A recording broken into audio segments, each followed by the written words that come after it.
las Biblias en el Evangelio de Juan, capítulo 5, versículos del 1 al 11, un texto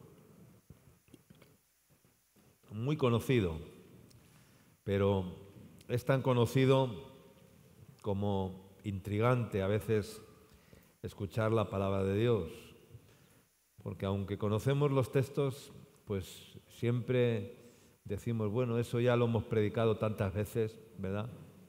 Es un texto tan conocido, ¿qué me va a hablar el Señor? Si yo llevo 32 años convertido y me han predicado este texto tantas veces, lo he leído tantas veces, ¿qué me quiere hoy enseñar el Señor? Pues déjame decirte que aún después de 33 años vuelvo a leer los textos con los que me convertí y el Señor me vuelve a hablar algo nuevo, algo diferente, una revelación diferente, un matiz diferente, porque así es la palabra de Dios. ¿Cuántos dicen amén? Así que es un texto tan conocido como intrigante, porque así es escudriñar la palabra de Dios. Cómo poder aplicar lo que la palabra de Dios dice a nuestras vidas. Cómo podemos aplicar lo que la palabra de Dios nos habla a nuestras vidas. Porque si no, se quedará solamente en un relato o en una historia, ¿verdad? Y eso pues no sirve para nada. ¿Cuánto dicen amén? La palabra leída, relatada, la palabra histórica, la palabra no sirve para nada. La Biblia no es un compendio de relatos o de historias, a veces muy profundas sino que la Biblia es actual, amén, y la palabra de Dios es viva y eficaz, amén. Vamos a leer Juan capítulo 5, versículos del 1 al 11. Después de estas cosas había una fiesta de los judíos y subió Jesús a Jerusalén, y hay en Jerusalén, cerca de la puerta de las ovejas, un estanque llamado en hebreo Betesda, el cual tiene 5 pórticos. En estos yacía una multitud de enfermos, ciegos, cojos y paralíticos que esperaban el movimiento del agua, porque un ángel descendía de tiempo en tiempo al estanque y agitaba el agua, y el que primero descendía al estanque después del movimiento del agua quedaba sano de cualquier enfermedad que tuviese. Y había allí un hombre que hacía 38 años que estaba enfermo. Cuando Jesús lo vio acostado y supo que llevaba ya mucho tiempo así, le dijo: ¿quieres ser sano? Señor, le respondió el enfermo, no tengo quien me meta en el estanque cuando se agita el agua, y entre tanto que yo voy, otro desciende antes que yo. Jesús le dijo: levántate, toma tu lecho y anda. Y al instante aquel hombre fue sanado y tomó su lecho y anduvo. Y era día de reposo aquel día. Entonces los judíos dijeron a aquel que había sido sanado: es día de reposo, no te es lícito llevar tu lecho. Él le respondió: el que me sanó, él mismo me dijo: toma tu lecho y anda. Entonces le preguntaron: ¿quién es el que te dijo: toma tu lecho y anda? Y el que había sido sanado no sabía quién fuese, porque Jesús se había apartado de la gente que estaba en aquel lugar.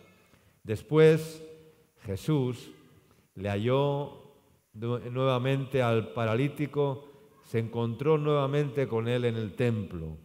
Y Jesús le dijo: mira, has sido sanado, no peques más para que no te venga alguna cosa peor. Que el Señor bendiga su palabra. Este texto describe uno de los milagros más conocidos del ministerio de Jesús, la sanidad de un hombre paralítico, un hombre que llevaba 38 años postrado en un estanque, en su lecho, en un estanque llamado Betesda, que había sido sanado por Jesús. La iniciativa para ser sanado no fue de él, no fue de aquel hombre, porque él no clamó ni buscó a Dios en ningún momento. Él no hizo tampoco ningún mérito, ningún logro, ningún desempeño para poder recibir aquella bendición. A veces pensamos que por nuestros méritos vamos a recibir algo. ¿Cuántos dicen amén? ¿Cuántos han pensado alguna vez que por sus logros van a recibir algo en esta vida? Pues sí, bueno, profesionalmente sí, ¿verdad? En el mundo, aquel que tiene un buen desempeño, pues bueno, va creciendo a nivel empresarial, a nivel ejecutivo, a nivel lo que sea, ¿no? Pero en el Señor no es lo mismo. En el Señor el camino de los méritos es un camino que está abocado al fracaso. ¿Cuánto dicen amén? Si tú crees que por tus méritos vas a alcanzar mucho más de lo que tienes ahora, estás totalmente confundido y estás totalmente equivocado. Porque no es por nuestros méritos, no es por nuestro desempeño, no es por nuestra capacidad, no es por nuestro conocimiento ni experiencia, simplemente es por la gracia de Dios, sino que es porque Él quiere, porque Él quiere. Él en su voluntad decidió sanar aquel día a aquel hombre paralítico. Amén. Fue porque Jesús lo quiso aquel día. No fue porque el hombre aquel hiciese algo para merecerlo, no. Jesús tuvo la iniciativa y Jesús dijo la palabra y entonces aquel hombre fue sanado. Amén. No hizo ninguna promesa a Dios aquel hombre. ¿Hizo alguna promesa a Dios? Hay muchos, ¿verdad?, que en su religiosidad, multitudes de seres humanos le dicen a Dios: si tú me sanas o si tú me concedes esto o aquello, te prometo que voy a hacer ciertas cosas. Amén. Esto es muy común en la religión, ¿verdad? Tratar de hacer negocios con Dios, ¿verdad? Si tú me sanas, si tú me das, si tú me bendices, si tú me concedes esto o aquello, yo te prometo que voy a hacer esto o que voy a hacer aquello, ¿verdad? Yo no sé si tú lo has hecho alguna vez. Si lo has hecho alguna vez, vas por el camino equivocado, porque ese no es el plan de Dios, ese no es el propósito de Dios, porque casi siempre esas promesas se quedan en promesas que incumplidas, que no sirven para nada, porque son vanos propósitos que el hombre se hace, pero luego no es capaz de cumplir aquello que promete, ¿no? No vamos a leer Eclesiastés capítulo 5, si alguien quiere ver este tema, pues revise la Biblia y revise Eclesiastés capítulo 5 y ahí vendrá o ahí se dará cuenta de lo que estamos hablando. Fue Jesús quien se acercó a él cuando le vio en aquella situación y se acercó a él para conversar con él, ¿no? Primeramente, y la conversación que tuvo Jesús con él fue una conversación bien sencilla, ¿no? Bien sencilla, pero a la vez muy profunda. Jesús solamente le hizo una pregunta. Le dijo: ¿quieres ser sano? Pero Jesús no solamente quería sanarlo físicamente de su parálisis. La sanidad que Jesús quería hacer o tratar era con la causa que le llevó a aquel hombre a estar postrado en ese lecho. Creo que aquel hombre no nació paralítico de nacimiento. Su parálisis vino después por alguna causa. No voy a decir por algún pecado, pero sí por algún motivo, por alguna causa. Algo pasó para que el hombre entrara en aquella parálisis, ¿no? Entonces Jesús quería tratar con la causa que le llevó a aquel hombre a estar postrado en aquel lecho, que seguramente podría ser su pecado. ¿Y por qué podría ser su pecado? ¿Lo han pensado alguna vez? O sea, Jesús le estaba maldiciendo porque había pecado y que por eso era paralítico. No, la causa podía ser de su pecado. ¿Sabes por qué? Porque cuando Jesús se encontró con él por segunda vez en el templo, después de haber sido sanado, ¿qué le dijo Jesús? Mira, ¿qué le dijo? Mira, has sido sanado, verso 14, cuando le encontró en el templo. Mira, has sido sanado. Le dijo: no peques más, no sea que te venga y te suceda alguna cosa peor. Amén. ¿Era el pecado la causa que quería tratar Jesús en aquel hombre o era simplemente la parálisis que tenía en su cuerpo? Era el pecado, hermanos. Era el pecado lo que Jesús quería tratar. Y en esta parte es en la que Dios me llevó a reflexionar. Siempre que predicamos este texto hablamos de que hay muchos enfermos, paralíticos, ciegos que están esperando la oportunidad, el movimiento de las aguas y no sé qué, pero nunca vamos a algunos detalles, ¿no? Y yo en esta mañana es lo que el Señor me hablaba en este detalle, ¿no? Y es lo que el Señor me llevó a reflexionar. Y por eso estoy compartiendo esta palabra a la iglesia en esta mañana. Mira, has sido sanado. ¿Cuántos han sido sanados por el Señor? Cuando hablo de sanidad, no hablo de una sanidad en el cuerpo, solamente de una enfermedad física, sino de una restauración en su vida, de una libertad en su vida, de cadenas que han caído, que han sido rotas, cadenas de pecado, cadenas de adicciones, cadenas de cualquier tipo han caído. Eso ha sido una sanidad. Has sido sanado y el Señor te dice, no peques más, no vaya a ser que te venga alguna cosa peor. Y el Señor no lo dice como una amenaza, porque el Señor no usa el dedo para amenazar, el Señor nos lo dice como una advertencia. Amén. Siempre el Señor nos advierte. Él no nos amenaza, pero sí que nos advierte y te dice, no peques más, no vaya a ser que te suceda alguna cosa peor. Y en esa parte es donde vamos a centrarnos en esta mañana. Muchas veces la iniciativa de Dios es darte una palabra. Jesús le preguntó si quería ser sano y aquel hombre, pues comenzó con sus excusas, con sus limitaciones, con su negativismo, porque la única perspectiva que tenía y que pensaba es que Jesús le quería sanar metiéndole, ¿en dónde? En el estanque. Y Jesús, hermanos, Jesús no te quiere sanar metiéndote en ningún estanque. Él no quiere que tú te metas en un estanque. Jesús te quiere sanar librándote de la realidad a veces tan hostil que tienes en tu vida y limpiarte de todos tus pecados. Amén. Ese es el propósito de Dios. Dios tiene una segunda intención que es mucho más importante. Y esa segunda intención es ¿cuál? Es hacernos libres ¿de qué? Libres del pecado. Esa es la segunda intención a donde quiere llegar el Señor.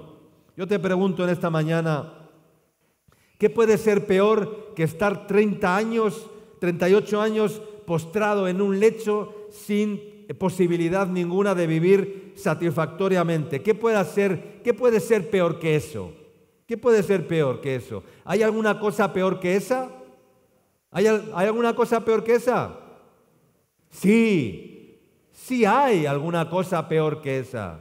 Es lo que Jesús quería tratar aquel día con aquel hombre. Amén. Y es lo que quiere el Señor tratar con cada uno de nosotros. ¿Cuánto dicen amén?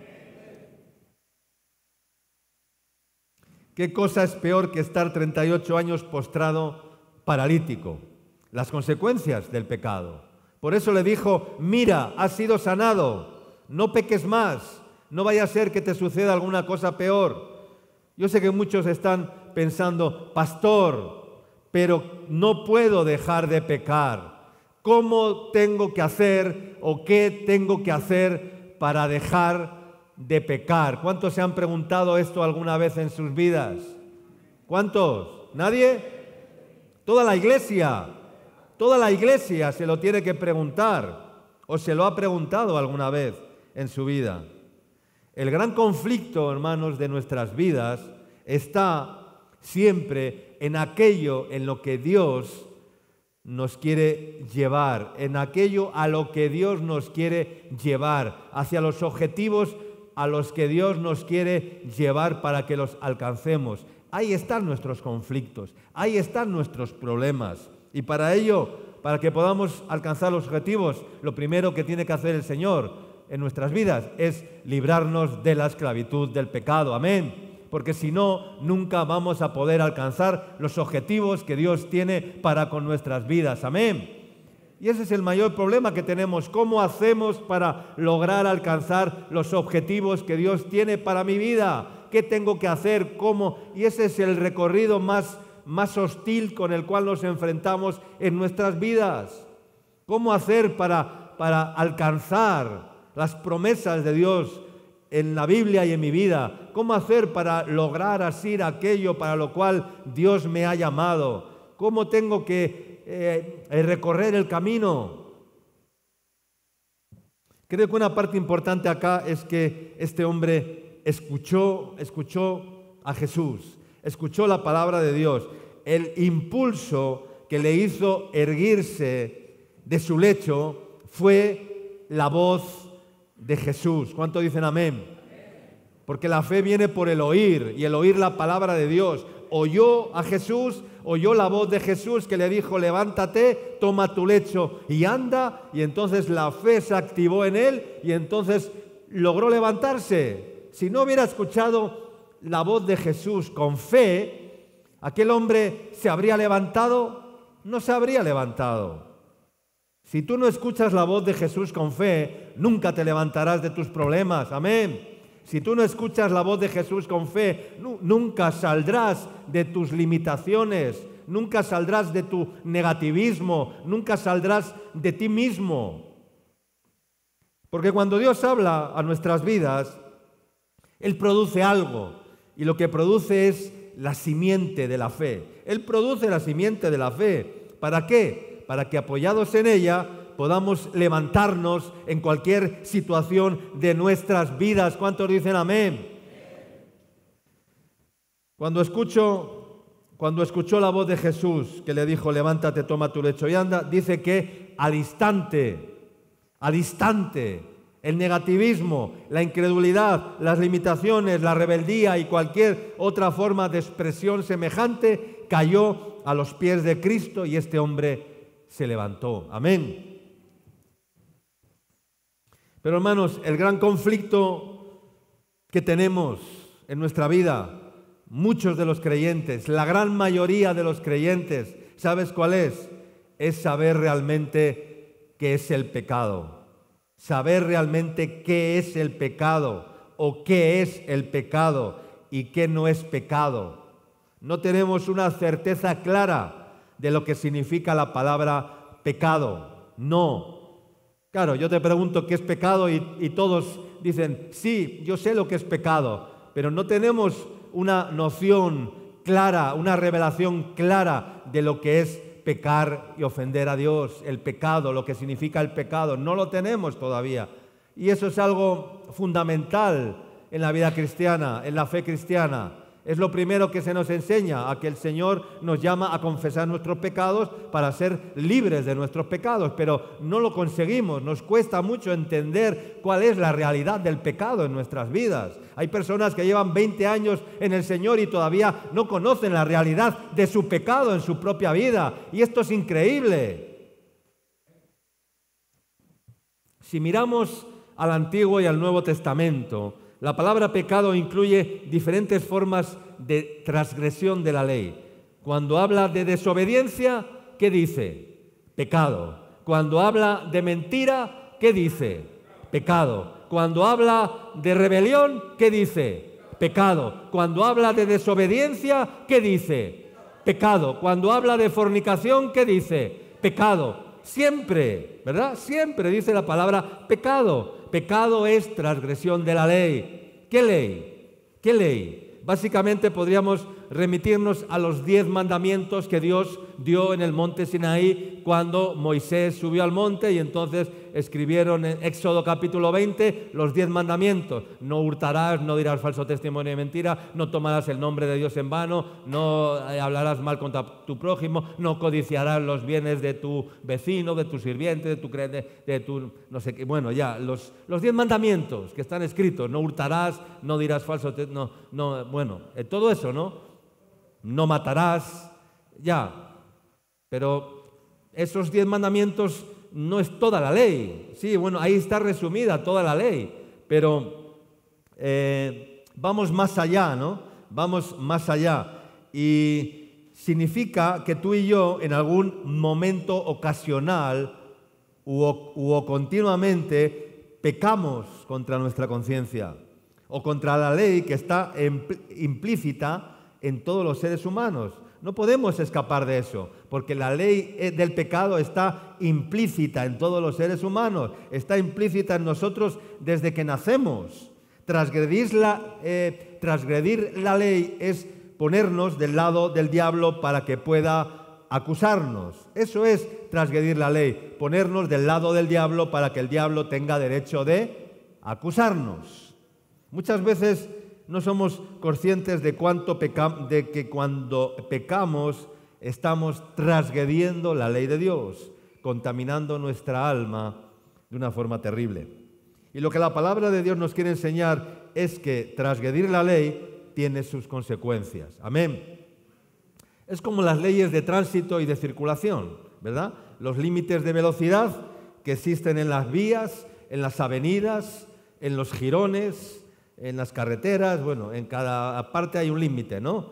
Entonces, la gran mayoría de los conductores, ¿qué hacen? ¿Infringen qué? Infringen la ley. Infringimos la ley, porque yo me incluyo. Muchas veces voy a mayor velocidad de la que está permitida en ciertas vías. O sea, yo también infrinjo la ley de tránsito, la ley de tráfico, ¿verdad? ¿Y por qué lo hacemos? ¿Por qué lo hacemos? ¿Te has parado a pensar alguna vez por qué lo hacemos? ¿Por qué hacemos eso? ¿Por qué infringimos las leyes?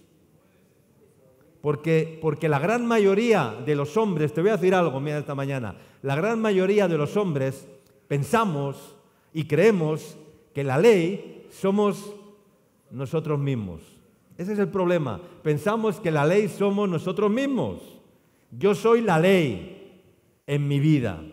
Yo soy el que dicto. Yo soy el que tomo decisiones. Yo soy el que, aunque ponga que hay que ir a 80, pues yo decido pisar el acelerador y ir a 100. Yo tengo mi propia ley. Ese es el problema. Básicamente ese es el problema. Y transgredo la ley aun sabiendo que lo que hago está mal, porque es algo que está implícito en la naturaleza caída del hombre. Y he puesto un ejemplo muy sencillo, muy común, ¿verdad?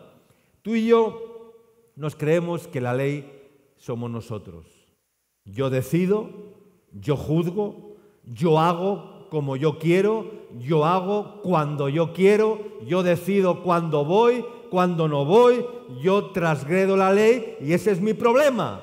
Así pensamos.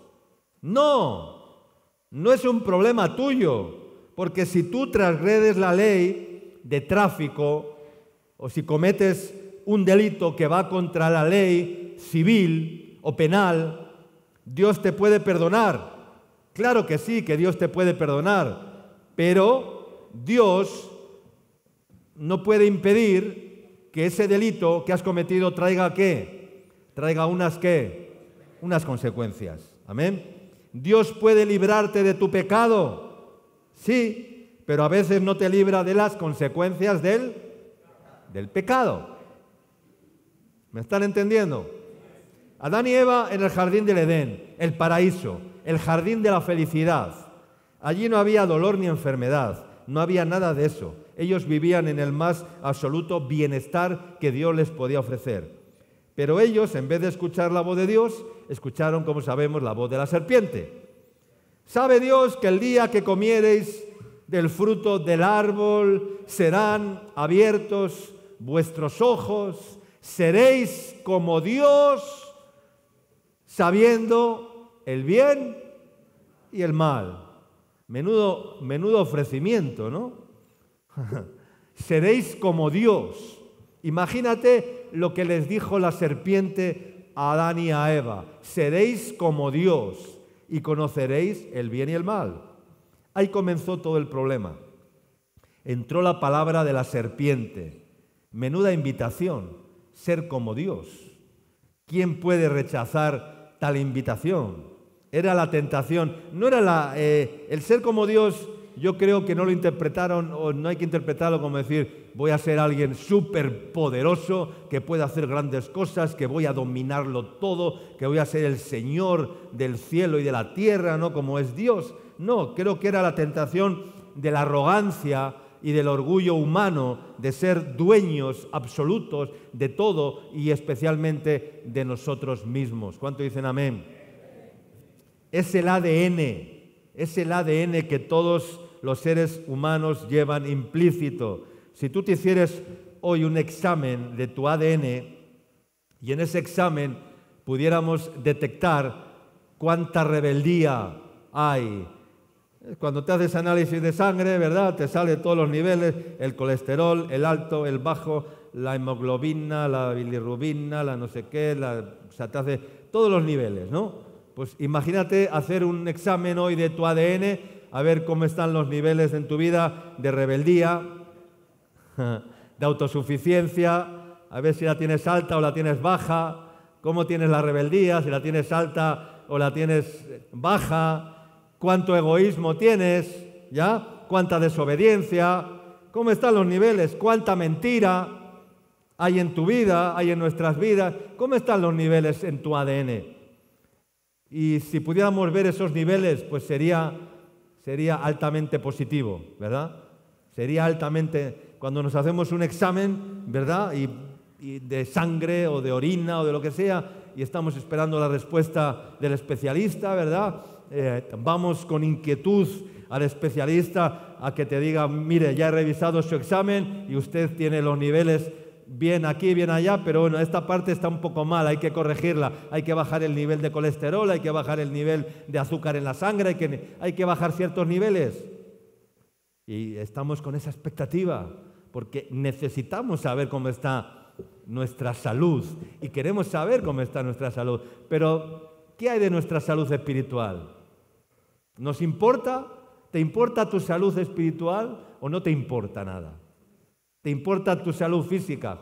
Vamos al médico corriendo, nos desgastamos, nos afanamos, nos preocupamos, no dormimos porque tengo una debilidad, y rápidamente, pero no vamos al médico de médicos a que nos haga un examen de nuestro ADN a ver cómo están esos niveles en nuestra vida. No nos preocupa la salud espiritual que tenemos en nuestras vidas y nos debería preocupar un poco más o bastante más, queridos hermanos.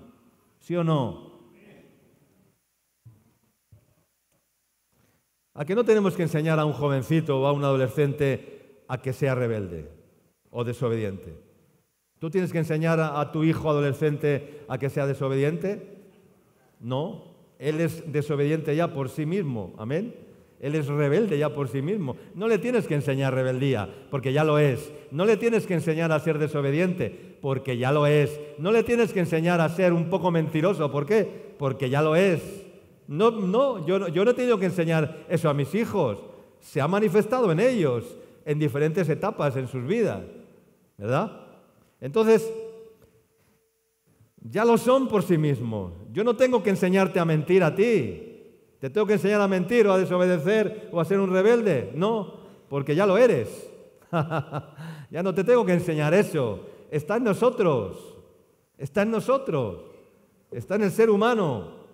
Las tres raíces que el pecado deja en nuestras vidas, hay tres raíces principales que deja el pecado. Una es rebeldía en el corazón, o que hay en el ser humano. Rebeldía en el corazón. Ese corazón que no quiere dejarse gobernar por el Espíritu de Dios. Ese corazón rebelde y obstinado que va hasta el final tratando de hacer valer y prevalecer sus argumentos, sus pensamientos, sus apreciaciones, y va hasta el final y te desafía hasta el final y desafía a Dios hasta el final. Ese es el corazón rebelde y obstinado, la rebeldía del corazón que va hasta el final defendiendo sus argumentos siempre y queriendo que sus argumentos prevalezcan contra Dios o contra lo que sea. Ese es el corazón rebelde que hay en el hombre, donde cada uno es dueño, donde, repito, donde tú decides y no das lugar a nadie. Yo decido, yo tengo mi propia ley, yo soy mi ley, yo soy quien decido qué hago, qué no hago, yo soy quien decido. Es una de las raíces del pecado. La autosuficiencia.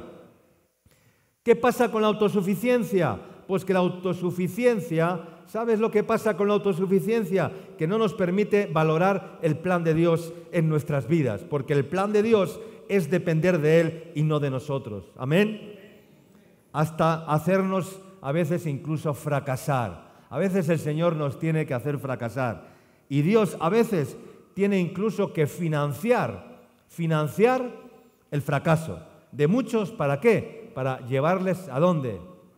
Al límite, para que te hundas más y más y vayas a la quiebra en tu vida y una vez en la quiebra, ahí te humilles y reconozcas lo que un día rechazaste y menospreciaste, lo que nunca te faltó, lo que tuviste y que no supiste valorar. Amén. Es lo que le hizo ¿a quién? ¿Al hijo qué? Al hijo pródigo. El Señor le financió su fracaso, ¿o no? ¿Cómo le financió el Señor? ¿Dándole qué? La herencia. Menuda financiación que hizo el Señor. Vamos, sin intereses. Los intereses vinieron después, que fueron bien altos cuando se vio en tal situación. ¿Verdad? ¿Quieres irte? Toma la herencia para que te hundas más y más y te vayas a la quiebra espiritual en tu vida y una vez ahí te humilles y reconozcas, ¡ay, en la casa de mi padre no me faltaba de nada y ahora estoy aquí hecho un cerdito casi! ¿Verdad? Y el egoísmo que nos vuelve y nos hace insensibles a veces a los demás. No nos importa lo que sucede a los demás. Solamente los importantes somos nosotros. Muchas veces hacemos del egoísmo una razón de nuestro vivir. Si tengo que elegir entre tú y yo, me elijo a mí mismo. Yo y solamente yo. Y para eso viene Cristo a nuestras vidas, para librarnos del egoísmo, del ego, de nuestro ego tan desarrollado y para dejar de pensar en nosotros mismos, poniendo su naturaleza divina, que es su amor, que da sin esperar nada a cambio, que renuncia por amor a los demás. Para eso viene Jesús, para hacernos desistir de nosotros mismos. Amén. Otra forma de pecado es cuando, que dice la Biblia en Santiago capítulo 4, versículo 17, es otra forma de pecado. El que sabe hacer lo bueno y no lo hace, ¿qué dice? Le es pecado. Muchas veces somos especialistas en hacer aquello que Dios no nos pide, y en no hacer aquello que Dios nos pide. Así somos, ¿verdad? Y el que sabe hacer lo bueno, ¿tú sabes hacer lo bueno? Claro, porque tú sabes lo que es el bien y lo que es el mal, sabes hacer lo bueno. Y el que sabe hacer lo bueno y no lo hace, le es contado como pecado. En el Evangelio de Juan, Jesús dice, os conviene que yo me vaya, para aquel que ha de venir después de mí, Él os pueda consolar, el Consolador, el Espíritu Santo. Y el que viene después que yo me vaya, ¿está hablando de quién? Del Espíritu Santo. ¿Y qué dice Jesús acerca del Espíritu Santo? Cuando Él venga, Él os convencerá ¿de cuántas cosas? De 3 cosas. Una de ellas es, dice, de pecado, de justicia y de juicio. De pecado, dice, por cuanto no creen en mí. De pecado, por cuanto no creen en mí. ¿De qué pecado está hablando acá? Del pecado de la incredulidad. Si tú crees en Jesucristo, es porque el Espíritu Santo te ha convencido. ¿Y por qué es tan importante que tú y yo creamos en Jesucristo? Porque si tú crees en Él, vas a creer en todo lo que Él dice o a todo lo que Él dice. Y eso te llevará a una obediencia en tu vida. Porque si tú crees a todo lo que Dios dice, entonces eso te va a llevar a obedecer a todo lo que Él dice. Tú y yo éramos culpables. ¿Cuántos eran culpables? Todos éramos culpables. Y si eres culpable de algún delito, yo te aconsejo que busques un buen abogado. ¿Ya? No de esos que están ahí por la calle, esos son abogaduchos, sacaplatas, o sea, esos son, se ponen una leva y una corbatita y van con eso pero son abogaduchos. No, si cometes un delito, ya, búscate un buen abogado, vete a un buen buffet de abogados, a Miraflores, a San Isidro, ¿verdad? Y allí contrata a un buen abogado que tenga su bufet, no uno que está en cualquier esquina en la calle, porque ese no te va a librar de la pena, ¿no? Porque si no lo tienes, si no tienes un buen abogado, ¿qué te va a pasar? Que te van a condenar. Cuando el fiscal tiene tantas pruebas acusatorias contra ti, lo que hacen los abogados normalmente es tratar de reducir la pena, ¿no? Trabajan el asunto, ¿no?, con el fiscal, en ese tira y afloja, trabajan el asunto con el fiscal para tratar de reducir la condena, de reducir la pena. Nosotros, hermanos, no tenemos un abogado que reduce las condenas. No tenemos un abogado que reduce las condenas. Ese no es el trabajo de Jesús. Nosotros tenemos un abogado que dice que tú y yo somos culpables. Y tú me dirás, wow, pero entonces, ¿cómo es eso? Sí, porque hay que empezar por ahí. Jesús no es el abogado que viene a reducir la pena. Jesús es el abogado que viene a decirte, eres culpable, somos culpables. Porque la única forma que tiene Dios de salvarnos a ti y a mí es haciéndonos ¿qué? Haciéndonos culpables. Haciéndonos culpables. Es condenándonos. Eso lo hizo Jesús en la cruz. En la cruz, Él puso su vida por nosotros, que éramos los culpables. Él no era el culpable de nada. ¿Era culpable de algo? ¿Hallaron algún delito cuando le llevaron frente al concilio romano y frente... De hecho, Poncio Pilatos dijo, yo no hallo ninguna en este hombre, ¿verdad? Y luego se tuvo que, por 30 monedas y luego, ¿no? Él no era culpable de nada, pero se hizo culpable para salvarnos y para redimirnos a ti y a mí. Éramos tan culpables que llevamos a Jesús a morir en esa cruz. ¿Cuánto dicen amén? Fíjate hasta qué punto éramos culpables, que llevamos a un hombre que no tenía ninguna culpa de nada, tú y yo lo llevamos a la cruz, a morir. No le mataron los romanos, no le mató Poncio Pilatos, no le mató el soldado romano que le clavó la lanza, no. Fueron tus pecados, hermano, y los míos, los que mataron a Jesús. Fueron los pecados de toda la humanidad. ¿Cuántos dicen amén? Esos fueron los que mataron a Jesús. ¿Eres consciente de eso? Nadie puede salvarse a sí mismo por méritos propios. Nadie puede decir, yo soy salvo porque vengo a la iglesia, cuerpo de Cristo, en Girona Zángaro 235, cercado de Lima. No, el único que salva y que nos libra de nuestros pecados es aquel que los tomó sobre sí mismo en la cruz. Amén, hermanos. Pero no solo la incredulidad es pecado, sino que todo lo que no proviene de fe también es ¿qué? También es pecado. Lo dice la palabra en Romanos 14, rápidamente, 22 y 23. Romanos 14, 22 y 23 dice, ¿tienes tu fe? Tenla para contigo delante de Dios. Bienaventurado el que no se condena a sí mismo en lo que aprueba, pero el que duda sobre lo que come es condenado, porque no lo hace con fe. Y todo lo que no proviene de fe es pecado. Todo lo que no proviene de fe es pecado. Hermanos, leamos Primera de Juan capítulo 2, versículo 1. Primera de Juan capítulo 2, versículo 1. Dice así, hijitos míos, estas cosas os escribo, ¿para qué? Para que no pequéis. ¡Wow! ¡Qué maravilla! Estas cosas os escribo, hijitos míos, dice el apóstol Juan, para que no pequéis. ¿Qué cosas nos escribe Juan para que no pequemos? Vamos a verlas así rápidamente. Vamos al capítulo anterior, a Primera de Juan, porque hay que retroceder. Porque dice, ese es el versículo 1 del capítulo 2, dice, estas cosas os escribo. Quiere decir que anteriormente había escrito, ¿qué? Algunas cosas. Vamos a leerlas.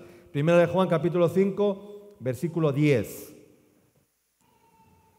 Primera de Juan, capítulo 1, versículo 5 al 10. Dice, aquí vamos a ver 3 cosas que no debes de decir 3 cosas que no debes de decir si no es necesario decirlas y que nos llevan ¿a qué? Al pecado. 3 cosas. Vamos a ver en estos versículos 3 cosas que no debes de decir si no es necesario decirlas y que nos llevan al pecado.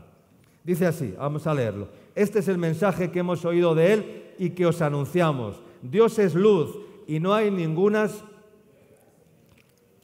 tinieblas en Él. Primera cosa, dice, si decimos, estoy diciendo que hay 3 cosas que no debes de decir. Dice, si decimos que tenemos comunión con Él y andamos en tinieblas, mentimos y no practicamos la verdad. Esa es la primera cosa. Es una comunión con Dios falsa. Si decimos que tenemos comunión con Dios y mentimos y andamos en tinieblas, dice que mentimos y no practicamos la verdad. Quiere decir que esa comunión que decimos que tenemos, no la tenemos. No la tenemos. Es falsa y está construida sobre una ficción. Sobre una ficción, como una película de ciencia ficción, algo irreal. Si decimos que tenemos comunión con Él y andamos en tinieblas, mentimos y la verdad no está en nosotros. No digas que tienes comunión si andas en tinieblas. No tienes comunión con Dios. Amén. Si exhibimos que tenemos comunión con Dios y luego tenemos una conducta difusa en nuestra vida, esto no agrada para nada a Dios. Y le hacemos a Dios mentiroso, porque la verdad no está en nosotros. Amén, hermanos. Pero si andamos en luz, como Él está en luz, tenemos comunión unos con otros y la sangre de Jesucristo, su Hijo, nos limpia de todo pecado. Verso 8, segunda cosa, verso 8. Si decimos que no tenemos pecado, dice, nos engañamos a nosotros mismos y la verdad no está en nosotros. Segunda cosa, si decimos que no tenemos pecado, le hacemos a Dios mentiroso y su palabra no está en nosotros. Si decimos que no tenemos pecado, nos mentimos a nosotros mismos. Yo soy consciente del pecado en mi vida. ¿Tú eres consciente del pecado en tu vida?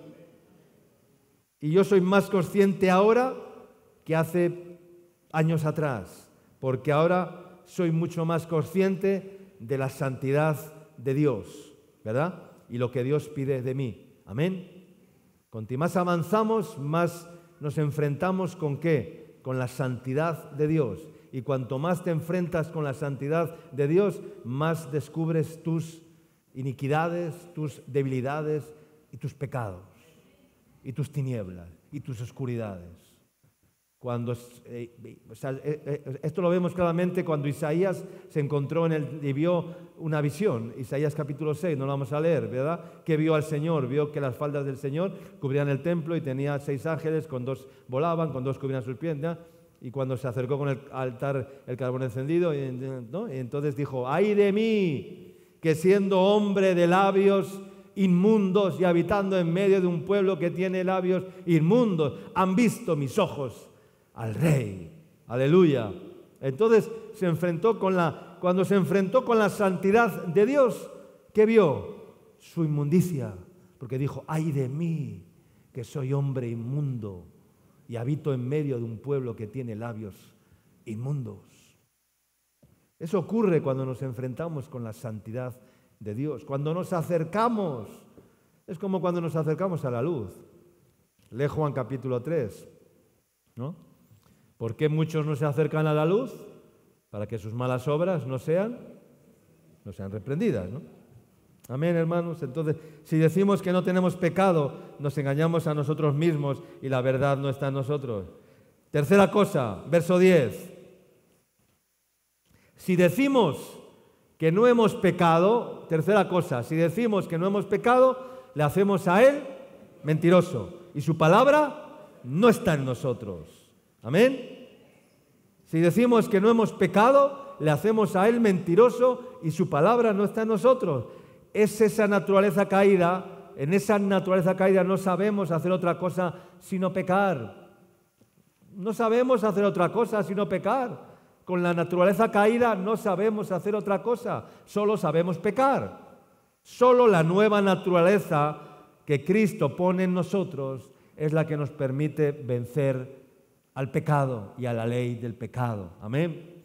Y esa nueva naturaleza divina no se produce viniendo al culto solamente o viniendo a la iglesia.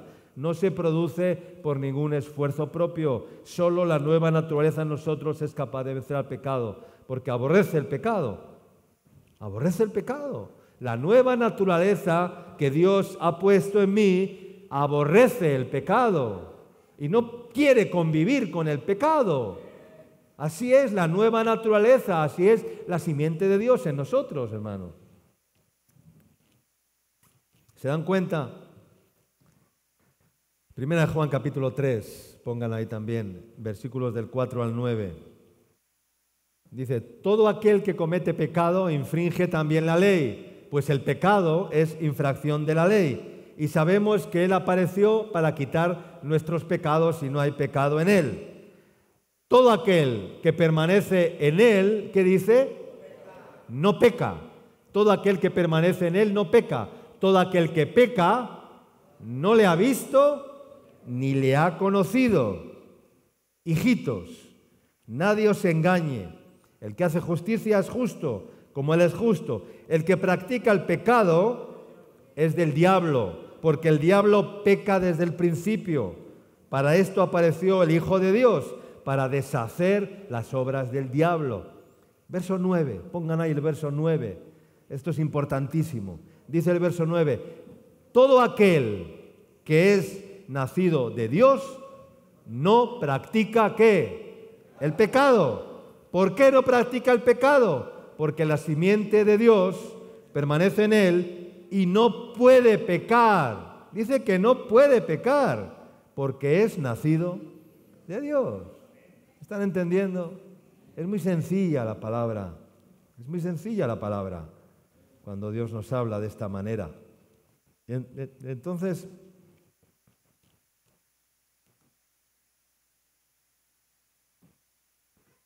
si vemos a alguien que practica el pecado y dice que es cristiano, ¿has visto a alguien así? Yo he visto a muchos. Yo he visto a muchos que dicen que son cristianos y que practican ciertos pecados. No quiero decir que pequen ocasionalmente, no. Porque aquí hay una diferencia. Dice el que practica el pecado, no el que peca ocasionalmente, el que practica el pecado. O sea, es la práctica del pecado, no es el pecado ocasional que todos cometemos por cualquier circunstancia. Todos los días pecamos, pero no todos los días practicamos el pecado. Hay una gran diferencia entre pecar ocasionalmente o practicar el pecado. Pero la pregunta que te he hecho, si vemos a alguien que practica el pecado y dice que es cristiano, ese hombre o esa persona no ha nacido de nuevo. No ha nacido de nuevo. Y esto es terrible. Esto es terrible. Porque el que tiene la simiente de la vida de Cristo en él, dice que no puede pecar, no practica el pecado. Peca ocasionalmente, pero no practica el pecado. Claro, tú dirás, ya, entonces, pero hay que saber entonces qué es pecado y qué no es pecado. Yo ya te lo he dicho. Ahora, pues tú verás y allá tu conciencia, ¿verdad? Pero no vayas de cristiano por la vida practicando el pecado, porque eso te degenera completamente y te vuelve un ser que el diablo se ríe de ti y te dice, pero mira ¿qué se cree? ¿Qué se cree? Que por venir a la iglesia y por... No, hermanos. No es que nos haga perfectos en un instante, sino que Él pone su simiente en nosotros y según esa simiente que Dios ha puesto en ti va creciendo en nosotros. Según va creciendo en nosotros la simiente de Dios, podemos vencer cada vez más el pecado. ¿Cuántos dicen amén? Amén, hermanos. Es un progreso de la simiente de Dios creciendo en nosotros. No es que Dios nos toque con una varita mágica y ya, listo, fulminado y el pecado desaparece de tu vida. No, el pecado no va a desaparecer, no va a desaparecer el pecado. Lo que va a desaparecer es la práctica del pecado. ¿Están entendiendo? Ya no queremos pecar más. Aborrecemos el pecado en nuestra vida. Aborrecemos toda inmoralidad y aborrecemos todo pecado. Todas aquellas cosas que manchan el ágape de nuestra alma y que manchan las vestiduras limpias que Cristo ha puesto en nosotros. ¿Cuántos dicen amén? Todo aquel que es nacido de Dios no practica el pecado, porque la simiente de Dios permanece en él y no puede pecar, porque es nacido de Dios. Amén, hermanos. Esto es lo que Jesús le quiso enseñar al paralítico que quedó sano en el estanque de Betesda, cuando le dijo: mira, has sido sanado, no peques más, no vaya a ser que te suceda algo peor.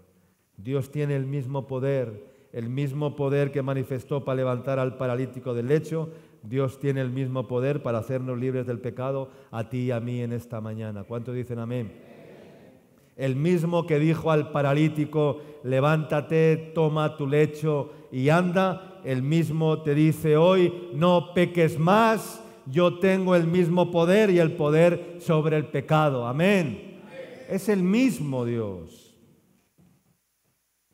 Entonces, hijitos míos, estas cosas os escribo para que no pequéis. Y si alguno hubiere pecado, abogado tenemos para con el Padre, a Jesucristo el justo. Amén. Pecar es errar en el objetivo que tienes en tu vida. Cada pecado te aleja del objetivo que Dios tiene para tu vida. ¿Cuántos dicen amén? Cada pecado cometido te separa más del objetivo que Dios tiene diseñado y planificado para tu vida. Tenlo en cuenta, cada pecado te separa más, te distancia más del objetivo santo, glorioso que Dios tiene para tu vida. Amén. Grábate esto en tu mente, si esto te va a ayudar a dejar de pecar. Si anhelas alcanzar objetivos de Dios, los planes de Dios para con tu vida, deja de practicar el pecado. Sé consciente de la realidad del pecado y lo que implica y las consecuencias del pecado. Amén. Pecar es perder a Cristo. Pecar es perder a Cristo. Porque ¿de qué aprovecha el hombre si ganare todo el mundo y pierde su alma? Amén. Cuando descubrimos lo que somos, hermanos, cuando descubrimos lo que somos y eso nos avergüenza, dice la palabra que abogado tenemos para con el Padre. Amén. Pero primero tenemos que descubrir lo que somos. ¿Tú te has avergonzado de ti mismo alguna vez? ¿Sí o no? ¿Cuántos han avergonzado de sí mismo? Eso es bueno, eso es bueno. Hay que avergonzarse de uno mismo para entrar en esa dimensión del plan de Dios, de hacernos santos para Él y de limpiarnos de todo el pecado. ¿Qué decía Job? Me aborrezco y me avergüenzo a mí mismo.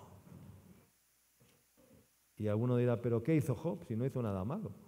Era un hombre justo, recto, apartado de Dios, temeroso del mal, pero era un legalista, no conocía a Dios. Me aborrezco a mí mismo y me arrepiento en polvo y ceniza. Un abogado que no solamente va a abogar por tu causa, sino que cuando se presente delante del juez, que es el Padre, ese abogado es Jesús mismo, es su Hijo. Amén. Imagínate la escena. Aleluya.